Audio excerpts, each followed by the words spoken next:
everyone, Tracy here from MiniScenes again. Carrying on my series of videos on making jewellery, thought we'd next look at some open back bezels. Now normally what people recommend with open back bezels, and I'll just zoom you out here, is that you work with some double-sided resin tape and you stick the bezels down onto the tape, and that stops the resin coming out of the back. Because as you can see, when I say open back bezels, that's exactly what I mean. I'm sticking my finger through there. They are just a hollow shape. Now I'm going to see what happens if you just use a very squishy silicone pad. There's one of my little pads, and you paint the resin straight into it. Now I'm working on the basis that if you hold it down, resin being kind of squishy and a bit tacky, will hold it in place long enough while you zap it with the UV light, if we're using ultraviolet resin. This may or may not work, so this could end up either in my epic fails folder or it could end up anywhere. However, let's give it a go. What I'm going to try and do is do a little fish in a rather predictable, probably orange and white, and then this one I'm just going to do it clear and put a flower in it. So what I've got handy, in addition to these bezels, is my Let's Resin ultraviolet curing resin. I've got some little mixing pots to mix my colours in, and I've got a couple of pigments. This is from the brand I can't pronounce. If you do pronounce that at all, I don't know. And this one is the white from Let's Resin. Those are for the two colours for the little goldfish. I've got my ultraviolet lamp to hand, of course, and I'm going to have a little paintbrush to paint the colours in with. Now this could go everywhere, but let's see what happens. I'm going to leave you zoomed right in, which might mean you get some horrible scary close-ups, but hey, I want you to be able to see what I'm doing. So in this pot I'm just putting some clear. Same with this pot. Now these two are going to be my colours that I mix up. And we're going to have a pot. I could probably do it straight from the bottle, but I'm not going to, because I want to control this so we can see what's happening. So I'm going to put one that will stay clear. Once we've got the initial layers in, I'm hoping that will have sealed the bottom and we can just proceed without having to worry. Now, these are new bottles, so let me show you how you open these bottles of pigment or alcoholics or whatever. What you do, I used to cut the nib off. I thought that was what you did, but no, you end up with a big hole in. So what you do is you poke a pin down it. Now if you're a bit worried about this going everywhere, because it will, sometimes I've squirted it all over the place a couple of times, just put a cloth over the end and then poke it. There you go. Big thank you to Daniel Cooper for that tip, by the way. Thanks, Daniel. I'd never have thought of that. I'd have carried on getting in a mess. It hadn't been for me seeing it on one of your videos. So just 2 drips of the pigment in there. That's my orange. And give the white a good shake. This one's already been opened, so 2 drips of that in there. Let's see if that's enough. I want these to be fairly opaque, really, I suppose. And just stir it all on my little needle tip.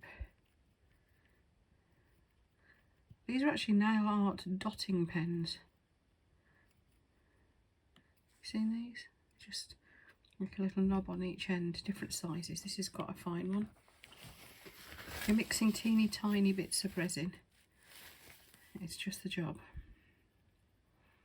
Just wiping it between, obviously. Now, we're working with ultraviolet curing resin here, so what we don't want to do is make this too opaque, otherwise the ultraviolet won't go through it and cure it. However, I think that's going to need just one more drop. It's one thing to be mindful of with your ultraviolet resin. Yeah, the light's always got to be able to get through it. Now I'm working on the basis with these. I think if I did this thick, then you'd have trouble curing it. You really would. But as I'm going to be painting it in very thin, then I'm hoping it will just cure. Wiping it in between, of course. Don't want to spoil my little nail dotting thing. Right, let's put some colours in. I'm going to turn my attention first to the big one, and I'm going to just paint in around the edges. Now this is quite a thick silicone pad, so it's a little bit soft, and the little bezel is sitting down into it. Now I know this would not work if you were using really thin resin, but ultraviolet curing resin tends to be quite thick and gloopy. I don't know if you can see this, but it hasn't strayed outside the mould. So I'm going to put a little bit more. And effectively we've created a glass window in that one. That's what it looks like. So that's that. Now before that resin does decide to find its way out underneath, I'm going to give it a blast with my UV lamp. So there we go. So I'm just worried about getting that firmed up really. It doesn't need to have gone rock hard.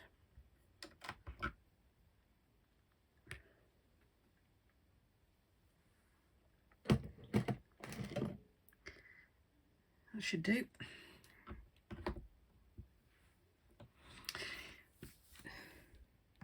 Yeah, it's pretty much rock hard anyway. Right, now let's go in with the orange first of all. Give it another little stir.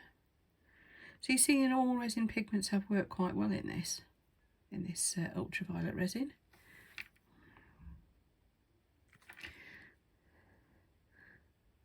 Now you have to put in a certain amount of thickness, otherwise it won't actually sit. You see it's moving away from the silicone. Don't know if you can see that. Blow me up onto a big screen, then you can.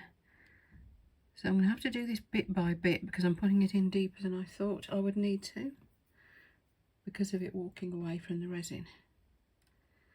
Give it a quick zap with the ultraviolet.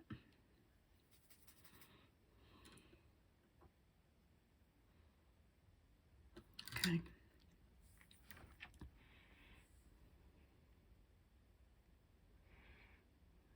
Now, I should be able to clean this little paintbrush up afterwards.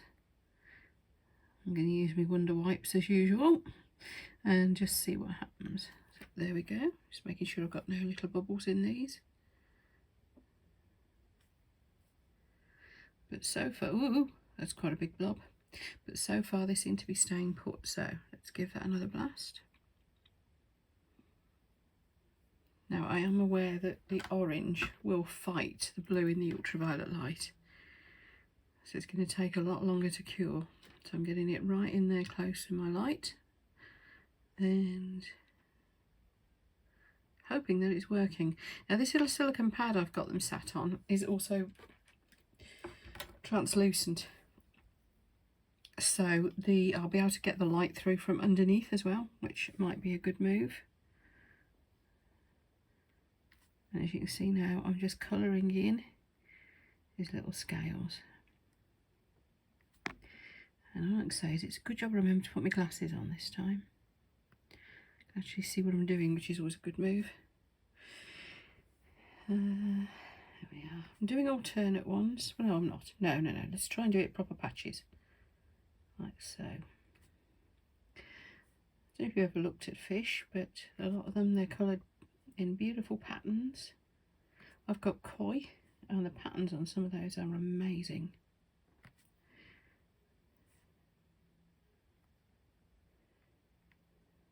Probably going to need to go in with a second coat on these. Oops, and you see I've gone over the frame a little bit there, but I don't think it's going to matter too much.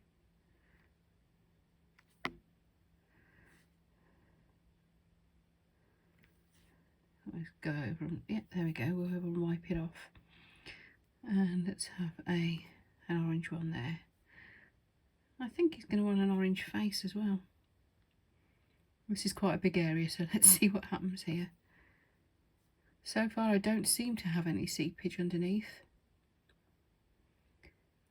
I'm not sure whether doing this on an ordinary silicone mat would work. This one is extremely tacky, it's mould making silicone.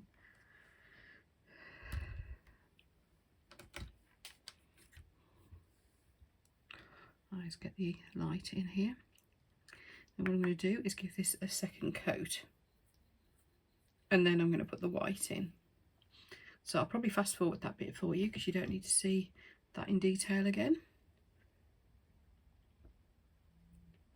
I'm working in coats because, as I said, I don't want the resin to be so thick that with that pigment in it, it doesn't cure. So here we go, let's put this in again.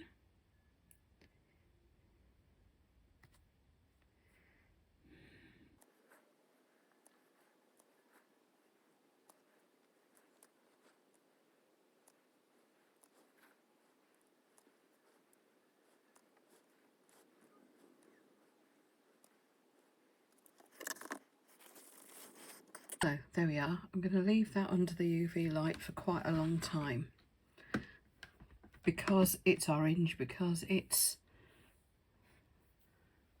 fairly opaque.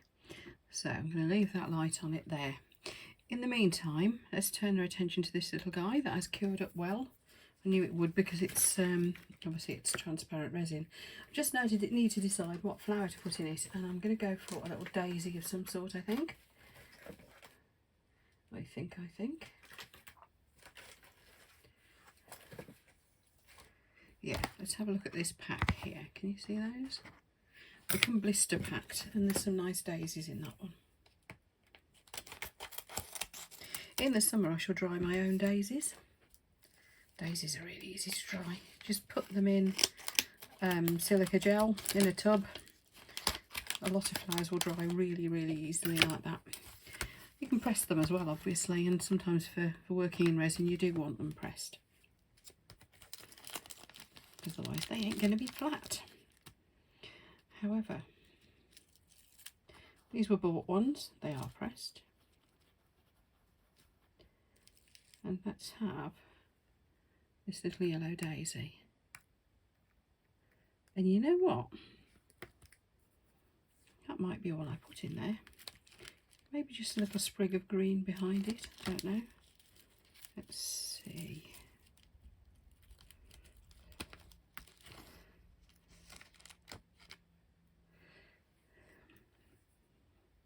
Where's my tweezers? There's my tweezers. Right. Let's lift him up a bit.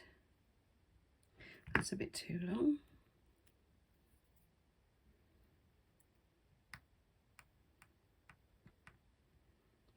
See, I've got this resin. It's at the stage where it's just a little bit tacky still, although it's cured, basically. And so whatever I put in is going to stay reasonably in place. There. That's it. That's all I'm going to put in that one. I wonder how that's doing. I'm a bit concerned because of the being orange. I know if it was blue it would have cured quicker. Oh, it's going. It's just going to need time. Right, this one I can fill straight up. Although I think initially, because I'm still worried that it might leak, I'm going to let one layer settle first and then I'll fill it up. But I think by now it's made itself a seal around the bottom anyway. But let's just do it this way to be on the safe side. This one I've done so many times before, so I know it will work. That one I've not really tried.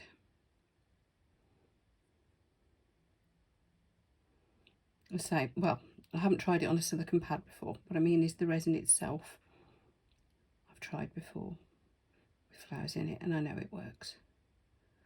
This one, the unknown quantity, in addition to using the silicone pad rather than the tape, is the opacity of the resin.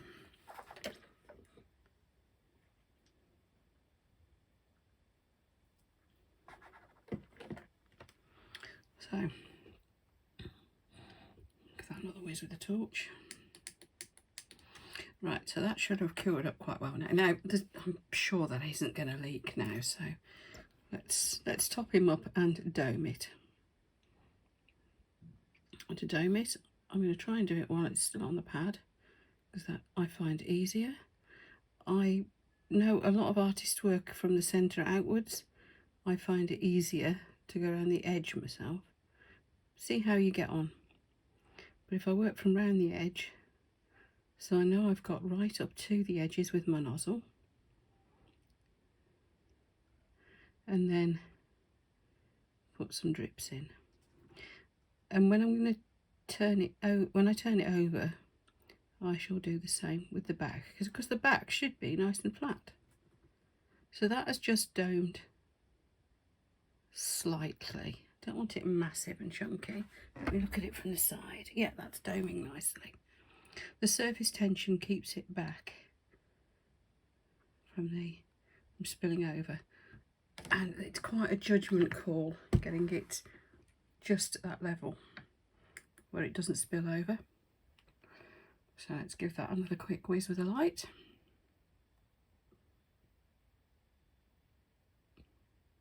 And it's spilling over.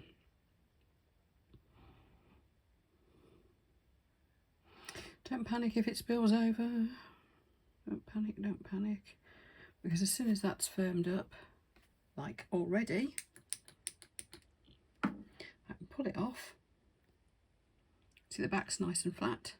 And I can get my jewellery clippers or my scissors and snip that away. But that was a bit of a goof, that. I overfilled it. Thus proving that we can all get it wrong sometimes.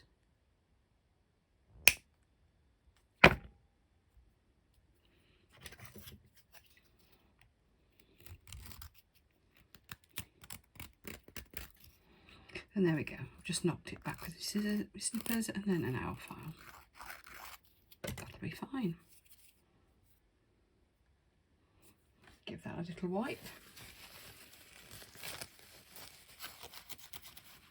Sorted. It is over the top a little bit still. This one should have been the easy one.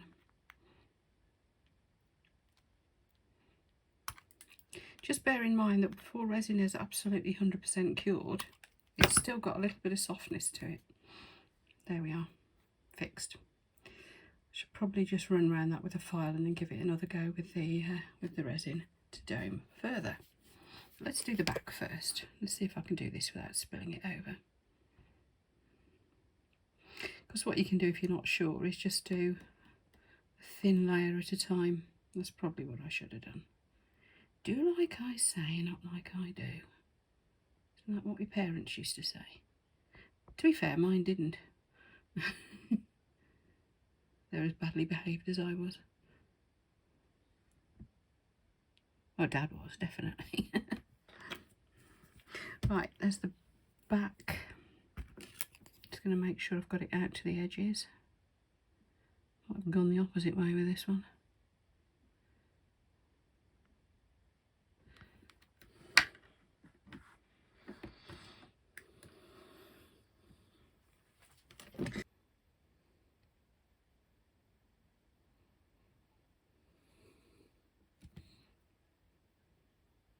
So just putting a final coat on here, just to make sure we've got everything sealed. This is optional. Largely I'm doing it because obviously I've left a dusty residue on that corner where it overspilled. But you know, why not give it another coat? Now, as you can see, these bezels have already got the little hooks on, so you can go straight onto your jewellery with them if you want, or you could put a jump ring and then onto your jewellery. So have a look at my other videos if you want to know how to fit jump rings.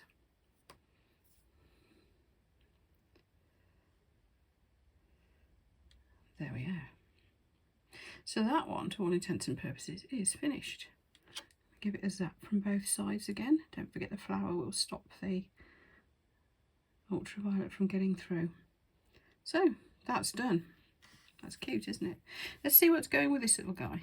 Yeah, that is curing. It's just taking a lot longer. So let's go in with the white now on this one. And then what I'm going to do, normally ultraviolet resin, you leave it for under the light for just a couple of minutes. I tend to leave it under for about 5 minutes for the last the last layer. This I'm going to walk off and leave it probably for 15 minutes or more, just to make sure.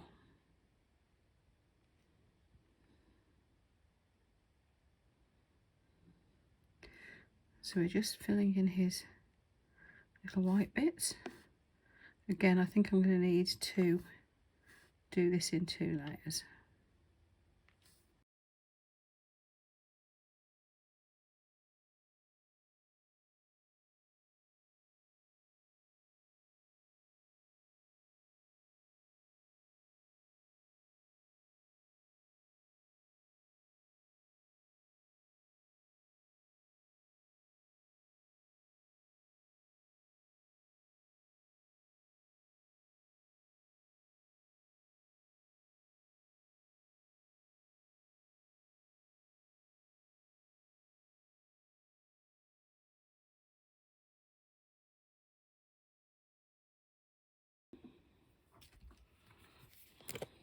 Here we go, final coat. It has cured. I was a bit worried, but it has cured, despite being opaque. So I'm just going to put a thin coat on it. I'm going to get my little brush and move it around, and that will seal it. But I am going to leave it for a good long time. It's been under the lamp for a good 10 minutes.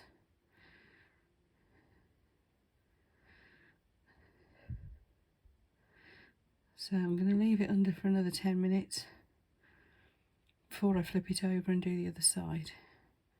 So this is just a clear coat to protect it and build it up a bit. See if I can dome it a little bit without it going over the sides this time.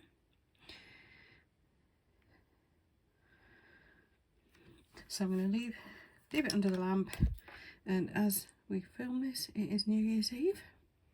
There's a lovely film on the telly, which I'm dipping in and out of, called The World's Fastest Indian with Anthony Hopkins. True story apparently, and it's quite a wonderful story. If anybody likes anything about motorbikes, speed records, and more importantly about a jolly nice real life story, feel good thing, recommend that film. Keep pausing it to come up and do this. Right, I'm going to put the UV light back on it again, and I'm going to leave it for quite a while, probably 10-20 minutes, something like that, with the UV light on it, just to make sure that that layer underneath is fully cured. Then I'll flip it over, put a quick coat on the back like I've just done this side, and we're done.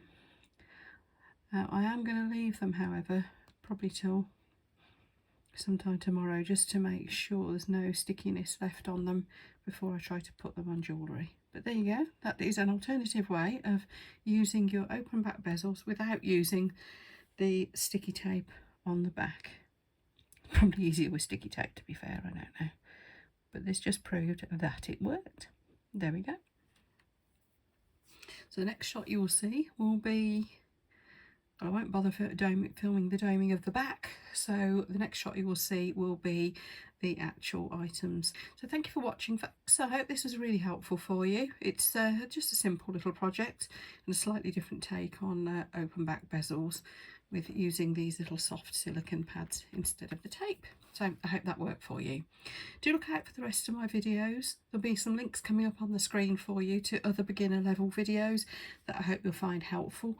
But of course there's plenty of other stuff on my channel as well. So thank you all to those who subscribed. If you haven't already, please do. My channel is growing and it's really helping. I really appreciate your support. And I've got lots of stuff I'm working on coming up for you. As I always say, I do requests, so let me know if there's anything in particular you would like me to demonstrate for you. Happy crafting all!